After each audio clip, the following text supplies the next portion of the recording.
നമസ്കാരം. പൊതുപരിപാടികളിൽ പങ്കെടുക്കാൻ വിമുഖതയുള്ളയാളാണ് ഞാൻ. മറ്റൊന്നുകൊണ്ടുമല്ല, 100,000 തിരക്കുകൾക്കിടയിൽ യാത്ര ചെയ്ത് പോകുന്നതിൻ്റെ അസൗകര്യം. എന്നാൽ ഇക്കഴിഞ്ഞ 10-ാം തീയതി 2 പരിപാടികളിൽ പങ്കെടുക്കേണ്ടി വന്നു. കൊച്ചിയിലെ കിൻഫ പാർക്കിൽ സ്ഥിതി ചെയ്യുന്ന ജെയിൻ ഡീം ടു ബി യൂണിവേഴ്സിറ്റിയുടെ ഒരു കുളവാഴ സെമിനാറിലായിരുന്നു. വളരെ വിചിത്രമെന്ന് തോന്നും ഈ കുളവാഴ സെമിനാറിലൊക്കെ ഞാൻ പങ്കെടുക്കുക എന്ന് പറയുന്നത്. കുട്ടനാട്ടിലെ കുളവാഴ പ്രശ്നത്തിന് പരിഹാരമുണ്ടാക്കാൻ വിദഗ്ധന്മാരെ കൊണ്ടുവന്ന് നടത്തിയ ചർച്ചയിൽ മാധ്യമപ്രവർത്തകൻ എന്ന നിലയിൽ നിർബന്ധമായും പങ്കെടുക്കണം എന്ന് അധികൃതർ വാശി പിടിച്ചതുകൊണ്ടാണ് പോയത്. രാവിലെ 12 മണി മുതൽ നടന്ന ഓപ്പൺ ഫോറത്തിൽ വോയിസ് ഓഫ് പബ്ലിക് എന്ന വിഭാഗത്തിലായിരുന്നു ഞാൻ പങ്കെടുത്തത്. കുട്ടനാട് IRCTBFന്റെ ഡയറക്ടർ ഡോക്ടർ KG പത്മകുമാറായിരുന്നു മോഡറേറ്റർ. ശ്രീ G പ്രിയങ്ക എറണാകുളം ജില്ലാ കളക്ടർ, ശ്രീ അലക്സ് വർഗീസ് ആലപ്പുഴ ജില്ലാ കളക്ടർ, ശ്രീ ചേതൻ കുമാർ മീണ കോട്ടയം ജില്ലാ കളക്ടർ എന്നിവരെയായിരുന്നു ഈ സെഷനിൽ ഉൾപ്പെടുത്തിയിരുന്നത്. പക്ഷെ അതിൽ കോട്ടയം കളക്ടർ എത്തിയില്ല. പകരം മത്സ്യത്തൊഴിലാളികളുടെ നേതാവായ ചാൾസ് എത്തിയിരുന്നു. മാധ്യമപ്രവർത്തകൻ എന്ന നിലയിൽ പൊതുസമൂഹത്തിൻ്റെ സാധാരണ രീതിയെ റിഫ്ലക്റ്റ് ചെയ്യേണ്ട ബാധ്യത ഞാനാണ് ഏറ്റെടുത്തത്. 3 ദിവസം നീണ്ട ഈ കുളവാഴ സെമിനാർ വലിയ ഇമ്പാക്റ്റ് ഉണ്ടാക്കി എന്നാണ് റിപ്പോർട്ടുകൾ. ഈ സെമിനാറിന് രൂപം കൊടുത്ത പരിഹാര മാർഗങ്ങൾ സർക്കാരിലേക്ക് ശുപാർശയായി കൊടുത്തിട്ടുണ്ട്.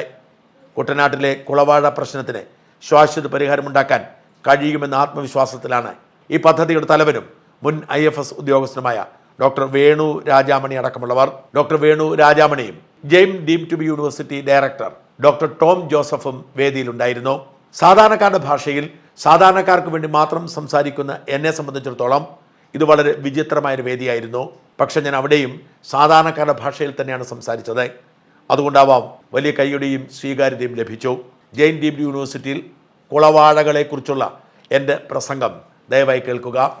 പ്രിയപ്പെട്ട Tom, Venu Rajamani sir, Priyanka madam, Alex sir, Charles, Padmakumar sir, എന്നെ കേൾക്കുന്ന പ്രിയപ്പെട്ട സ്നേഹിതരെ, സത്യം പറഞ്ഞാൽ ഞാനിപ്പോഴും ഒരു ആശയക്കുഴപ്പത്തിലാണ്. എന്തിനാണ് എന്നെ ഇങ്ങോട്ട് വിളിച്ചതെന്ന് എനിക്കറിയത്തില്ല. ഇവരൊക്കെ വിദഗ്ധന്മാരാണ്. പക്ഷെ എന്നിട്ട് എന്നോട് വരാൻ പറഞ്ഞ എന്തുകൊണ്ടാണെന്ന് എനിക്ക് പിടികിട്ടിയിട്ടില്ല. എന്തായാലും വിളിച്ചു, വന്നു, നന്ദി. ഞാനിതിനെയൊക്കെ കാണുന്നത് തികച്ചും വ്യത്യസ്തമായ രീതിയിലാണ്.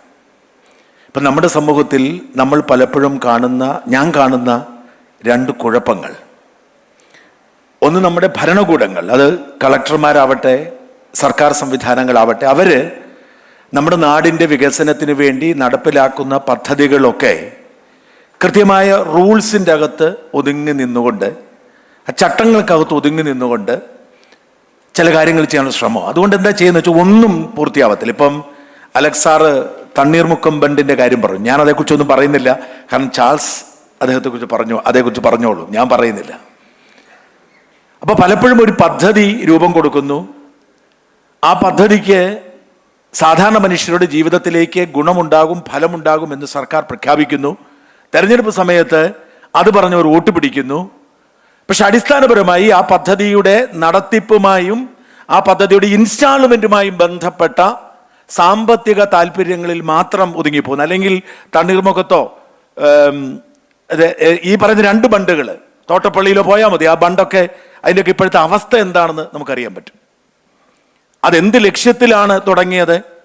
കർഷകർക്ക് വേണ്ടിയാണ്. കർഷകർക്ക് ഗുണമുണ്ടോ? മത്സ്യത്തൊഴിലാളികൾക്ക് എന്തു സംഭവിച്ചു? ഇതൊക്കെ അവിടെ പോയി അന്വേഷിച്ച് മനസ്സിലാക്കാൻ പറ്റും. പദ്ധതികൾ പ്രഖ്യാപിക്കുക, അത് നടപ്പിലാക്കുന്ന, ഇൻസ്റ്റാൾ ചെയ്യുന്ന സാമ്പത്തിക സാഹചര്യം രൂപപ്പെടുക എന്നതിനപ്പുറത്തേക്കില്ല. 1. 2, വലിയ ചർച്ചകളും ഇത്തരത്തിലുള്ള ഈ ആശയ രൂപീകരണ പ്രക്രിയകളുമൊക്കെ നടക്കുമ്പം സാധാരണക്കാരനെ മനസ്സിലാവുന്നില്ല. ഇപ്പം ആകെപ്പാടെ എനിക്ക് ടോമിനോടും ജെയിൻ യൂണിവേഴ്സിറ്റിയും നന്ദിയുള്ള ചാൾസിനെ വിളിച്ചതില്ല. എന്നെ വിളിച്ചതൊക്കെ മോശമായിപ്പോയി എന്ന് പറയുന്ന ആളാണ്. ബുദ്ധിജീവികളും അല്ലെങ്കിൽ ഈ ഒപ്പീനിയൻ മേക്കേഴ്സുമൊക്കെ വാസ്തവത്തിൽ സാധാരണ മനുഷ്യൻ്റെ കാര്യം അറിയുന്നില്ല. ഞാൻ അത്ഭുതപ്പെട്ടു പോകാറുണ്ട് ഇത്തരം ചർച്ചകളിലൊക്കെ പോകുമ്പോൾ. എല്ലാ ചർച്ചകളിലും ഉയർന്നു വരുന്നത് സാധാരണ മനുഷ്യന് മനസ്സിലാകുന്ന കാര്യങ്ങളെ അല്ല. ഇപ്പോൾ തെരഞ്ഞെടുപ്പ് രാഷ്ട്രീയ പാർട്ടികളുടെ പ്രകടന പത്രികകൾ നോക്കുക, എനിക്ക് അത്ഭുതം തോന്നും. എല്ലാ രാഷ്ട്രീയ പാർട്ടികളും പ്രകടന പത്രിക ഉണ്ടാക്കുന്നത് ഏകദേശം ഒരുപോലെ. ഒടുവിൽ കുറെ നടപ്പാക്കാത്ത വാഗ്ദാനം കൂടി ചേർക്കും. പോളിസി എന്നവർ പറയുന്നു. എന്ത് പോളിസി? ജനത്തിന് എന്താ വേണ്ടത്?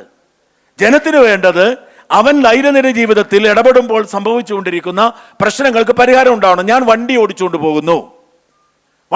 പോകുമ്പം എനിക്ക് അനുഭവപ്പെടാം, ഞാൻ അത്യാവശ്യം സ്പീഡിൽ പോകുന്ന ആളാണ്, നിയമം അനുശാസിക്കുന്ന സ്പീഡിൽ. പക്ഷേ ഭൂരിപക്ഷം പേരും പതിയെ പോകുന്നവരാ. ഈ പതിയെ പോകുന്നവർ ഇടതുവശത്തോട് പോയാൽ മതി, റൈറ്റ് സൈഡിൽ കൂടെ പോകുന്നവരെ ഓവർടേക്ക് ചെയ്ത് പോകാനുള്ളതാണ് എന്നുള്ളതൊരു കോമൺ സെൻസാണ്. പക്ഷെ ആളുകൾക്ക് അറിയത്തില്ല. ആളുകളുടെ ധാരണ പതിയെ പോകുന്നത് ഉചിതമാണ്, വലതുവശത്തോട് പതിയെ പോകുന്നതാണ് സേഫ് എന്ന് വിശ്വസിക്കുന്നു. ഒരു രാഷ്ട്രീയ പാർട്ടി പ്രകടന പത്രിക ഉണ്ടാക്കുമ്പോൾ എന്താ ചെയ്യേണ്ടത്? ഞങ്ങൾ അധികാരത്തിൽ വന്നാൽ റൈറ്റ് ലൈൻ ഫ്രീ ആക്കി തരും എന്ന് പറഞ്ഞ ഈ ദുരിതം അനുഭവിക്കുന്ന മനുഷ്യൻ എന്നാ ഈ പാർട്ടി കോട്ട് ചെയ്തൊക്കെ നോക്കും. പക്ഷെ ഇങ്ങനെ ഒരു പ്രകടന പത്രിക ആരിലും പറയത്തില്ല. മറ്റൊന്ന്, ഇത് ഈ വണ്ടി ഓടിച്ച കാര്യം പറഞ്ഞതുകൊണ്ട് നമ്മുടെ വണ്ടിയുടെ പിറകെ വന്ന ഒരാൾ ഇടിക്കുന്നു, ഒരു വണ്ടി വന്ന് ഇടിക്കുന്നു. യൂറോപ്പിൽ, ഞാൻ യൂറോപ്പിൽ വണ്ടി ഓടിച്ചിട്ടുള്ള ആളാണ്. എൻ്റെ വണ്ടിയുടെ പുറകെ വന്ന ആൾ ഇടിച്ചിട്ടുമുണ്ട്. ഒരു ബുദ്ധിമുട്ടുമില്ല. ഇടിക്കുന്നവൻ അവൻ്റെ ഫോൺ നമ്പരും ഇൻഷുറൻസ് ഡീറ്റെയിൽസും തരും. നമ്മൾ നമ്മുടെ ഇൻഷുറൻസ് കമ്പനിയെ വിളിച്ചിട്ട് ആ ഇടിച്ചവൻ്റെ ഇൻഷുറൻസ് ഡീറ്റെയിൽസും ഫോൺ നമ്പരും കൊടുക്കും. അവൻ്റെ ഇൻഷുറൻസിൽ നമുക്ക് നഷ്ടപരിഹാരം നൽകും, വണ്ടി തരും, ഒരു പ്രശ്നമില്ല, നമ്മുടെ ഇൻഷുറൻസ് ക്ലിയർ. ഇവിടെയോ ഇടിച്ചാൽ വഴിയിൽ ഇടി നടക്കും.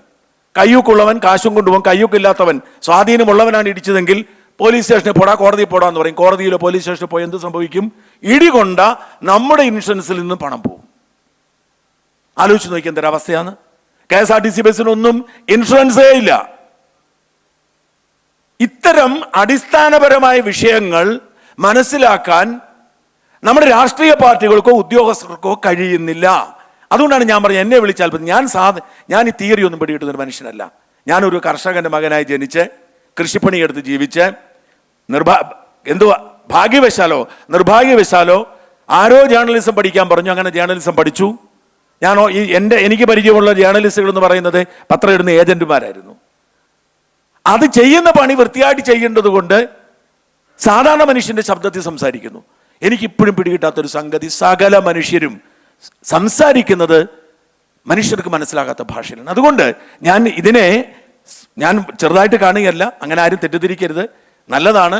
പ്രത്യേകിച്ച് ഇപ്പം ഞാൻ ഈ സ്വകാര്യ സംവിധാനത്തെയൊക്കെ പണ്ട് എതിർത്തിരുന്ന ആളാണ്, കമ്മ്യൂണിസ്റ്റുകാരനായിരുന്ന കാലത്ത്. ഇപ്പോൾ വലിയ സ്വകാര്യ സംവിധാനം മതിയെന്ന് വിശ്വസിക്കുന്ന ആളാണ്. അങ്ങനെ കാലം മാറുമ്പോൾ, പ്രായം മാറുമ്പോൾ നമുക്കുണ്ടാകുന്ന ഒരു മാറ്റമാണ്. കാരണം ഈ സർക്കാർ മേഖലയിൽ അവശ്യ സർവീസുകൾ അല്ലാതെ ഒന്നും ചെയ്യരുത്. KSRTC ഒക്കെ പണ്ട് തന്നെ KSRTC ജീവനക്കാർക്ക് എന്നെ വിളിക്കുമ്പോൾ ഞാൻ പറയും, എൻ്റെ അഭിപ്രായം വ്യത്യസ്തമാണ്. KSRTC എന്ന് പറഞ്ഞ സംവിധാനം ഇല്ലാതാക്കണം. കാരണം ഇത് നടത്താൻ അറിയത്തില്ല. ഒരു പ്രൈവറ്റ് ബസ്സുകാരൻ 3 മാസം കൂടുമ്പോൾ 35,000 രൂപ സർക്കാരിന് ടാക്സ് അടയ്ക്കും. 35,000 രൂപ. ഒരു സാധാരണ ബസ്സിൻ്റെ കാര്യം ഞാൻ പറയുന്നത്. പിന്നെ ഈ ഡീസലിൻ്റെ ടാക്സ് അടക്കം ഒരുപാട് ടാക്സ് ഉണ്ട്. ഒരു 5 പേർക്കെങ്കിലും ജോലി കൊടുക്കും. പക്ഷെ KSRTCയോ 1500 കോടി രൂപ വർഷവും ബജറ്റിൽ നിന്ന് അങ്ങോട്ട് വിട്ടാണ് നടത്തുന്നത്. എന്തിനാണ് നടത്തുന്നത്? പിരിച്ചുവിടണം. അപ്പം PSC പരീക്ഷ എഴുതി ജോലി കിട്ടി ആരെങ്കിലും ഉണ്ടെങ്കിൽ അവരെ മറ്റേതെങ്കിലും ഡിപ്പാർട്ട്മെന്റിലേക്ക് മാറ്റണം, അവരെ വഴിയാധാരമാക്കരുത്. ഇങ്ങനെ വിശ്വസിക്കുന്ന ഒരാളാണ് ഞാൻ. അപ്പം ഒരു സന്തോഷം എനിക്കുള്ളത്, ഇത്തരം മാറ്റങ്ങളുടെ ശബ്ദം ഇപ്പോൾ ഇവിടെ ഉയർന്നു വരുന്നതിൻ്റെ കാരണം ജെയിൻ യൂണിവേഴ്സിറ്റി പോലുള്ള സംവിധാനങ്ങൾ ഉള്ളതുകൊണ്ടാണ്.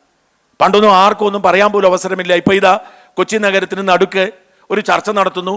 ഇപ്പം എനിക്കിങ്ങനെ അഭിപ്രായം പറയാൻ കഴിയുന്നു, ഇങ്ങനെ പലർക്കും പലതും പറയാൻ കഴിയുന്നു. ഇത് ക്രോഡീകരിച്ച് സർക്കാർ ഒന്നും ചെയ്യാൻ പോകുന്നില്ല. കളക്ടറൊക്കെ അവകാശപ്പെടും, പ്രിയങ്ക മാഡം പറഞ്ഞ് ശ്രമിക്കുന്നുണ്ട്. ഇതൊന്നും നടക്കില്ല, ആഗ്രഹിച്ചാലും നടക്കില്ല. കാരണം മുകളിൽ നിന്നുള്ള ഒരുപാട് സംവിധാനങ്ങൾ. പ്രിയങ്ക മാഡം ഒരു വിപ്ലവ പദ്ധതിയായിട്ട് രംഗത്തിറങ്ങിയ തൊട്ട് മുകളിൽ ഇരിക്കുന്ന ഒരാൾ ചീഫ് സെക്രട്ടറിയിലേക്ക് പോകണ്ട, അത് വേണ്ടെന്ന് പറഞ്ഞാൽ വേണ്ട. ഇനി തുടങ്ങിയതുള്ള കരിയർ ഒരു 10-35 വർഷം കൂടെ തൊഴിൽ ചെയ്യേണ്ടതാ, പോകുമോ? നമുക്കറിയാമല്ലോ പ്രശാന്തിൻ്റെ അവസ്ഥ. അങ്ങനെ വലിയ വിപ്ലവത്തിൽ ഇറങ്ങിയിട്ട് വീട്ടിലിരിക്കും, 1 വർഷം കഴിഞ്ഞു. അതുകൊണ്ട് ഇവിടെ എന്തെങ്കിലും മാറ്റം വരുത്തണമെങ്കിൽ ഇത്തരം ആശയങ്ങൾ ജെയിൻ യൂണിവേഴ്സിറ്റി പോലുള്ള ആളുകൾ നമ്മുടെ മുമ്പിലേക്ക് ഇടുന്നു. ഇവരൊക്കെ ഇടുമ്പോൾ തീർച്ചയായിട്ടും പത്രങ്ങൾ കൊടുക്കും.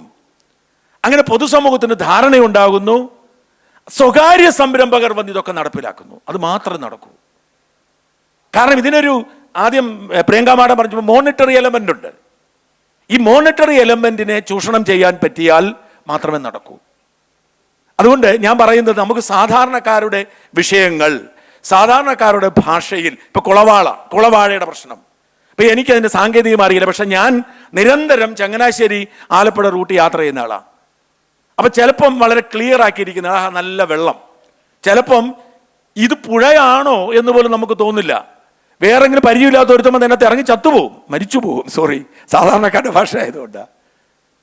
അപ്പൊ ഇതിന് പരിഹാരം ഉണ്ടാക്കണം. ഇടയ്ക്ക് ഞങ്ങളുടെ നാട്ടിൽ, എൻ്റെ നാട് എരുമേലിക്കടുത്ത് ഒരു ഇടകടത്ത് എന്ന ഗ്രാമം, ഞങ്ങളുടെ നാട്ടിലെ പെരുന്തേനരുവി എന്ന് പറയുന്ന ഒരു ചെറിയ 3 മെഗാവാട്ട് വൈദ്യുതി ഉണ്ടാക്കുന്ന ഒരു ജലവൈദ്യുത പദ്ധതിയുണ്ട്. ഒരിക്കൽ എല്ലാവരും വാർത്ത വന്ന് കാണും, ഒരു ദിവസം ഒരുത്തൻ കള്ളു കുടിച്ചിട്ട് പോയിട്ട് അതിൻ്റെ അകത്ത് കയറിയിട്ട് തുറന്നു വിട്ടു, ഷട്ടർ തുറന്നു വിട്ടു. എന്ന് ആലോചിച്ച് നോക്കിയാൽ നമ്മുടെ നാട്ടിലെ അവസ്ഥ. വെള്ളപ്പൊക്കം ഉണ്ടായി. അപ്പോഴാണ് ഇതിന് പൂട്ടൊന്നുമില്ലെന്നുള്ള കാര്യം സർക്കാർ അറിയുന്നത്. ഇനി രണ്ടാമതൊരു കാര്യം, ഈ അണക്കെട്ട് അവിടെ കെട്ടിയതിന് ശേഷം പമ്പയാറ്റിൽ നിന്ന് മണൽ വന്ന് ഇങ്ങനെ കൂടും, അപ്പം അടഞ്ഞു പോവും. അപ്പം സർക്കാർ കാശ് മുടക്കി കുറേ മെഷീനെ കൊണ്ടുവന്ന് ഈ മണ്ണെല്ലാം കോരി കരയിടും. പക്ഷെ അത് കൊണ്ടുപോകാൻ അനുവദിക്കത്തില്ല. അത് ഓരോ മഴയത്തും വെള്ളം ഒലിച്ച് തിരിച്ച് താഴോട്ട് വരും. ഇതാണ് നമ്മുടെ സർക്കാർ സംവിധാനം. ഇതിനൊക്കെ മാറ്റമുണ്ടാവണമെങ്കിൽ സ്വകാര്യ സംവിധാനങ്ങളും സ്വകാര്യ സംരംഭങ്ങളും ഉണ്ടാവണം. അതിനെ തിരിച്ചറിയാൻ പറ്റുന്ന തരത്തിലുള്ള ഭരണകൂടം ഉണ്ടാവണം. ഭരണകൂടത്തിന്റെ അഴിമതിക്കെതിരെ കണ്ണു തുറന്നിരിക്കുന്ന മാധ്യമങ്ങൾ ഉണ്ടാവണം.